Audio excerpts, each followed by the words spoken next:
Hello to everyone guys, meron tayong vegetable from Philippines, sigarilyas. Ayan, meron tayong sigarilyas at meron tayong vegetable na parda. Ayan, from Philippines guys. At ito, meron tayong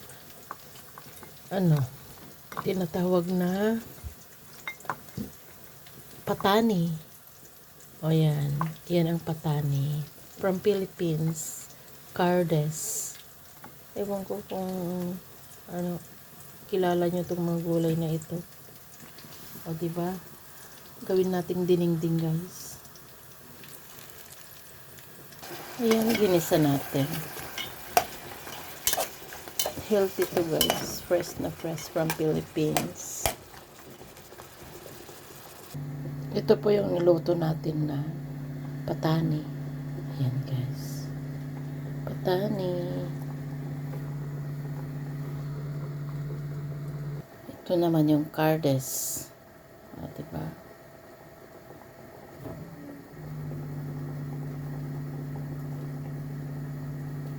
Ayan guys, kumukulo na. Lagay natin yung parda. O ayan.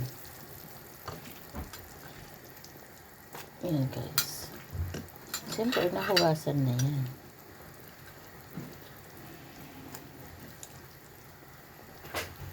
O, diba? Isunod natin yung sigarilyas. Ayan yung sigarilyas guys.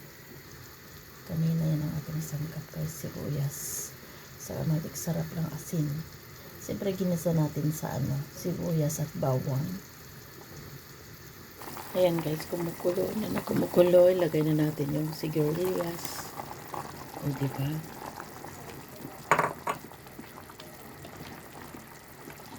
Hintayin lang natin ito ng 10 minutes luto na. 10 minutes. 5 minutes or 10 minutes. Tikman natin kung okay yung sabaw. Yummy. Ayan, kumukulo na kumukulo. Hintayin natin. Yung 5 minutes guys ay okay na. Hintayin natin. Kumukulo. Haluin natin.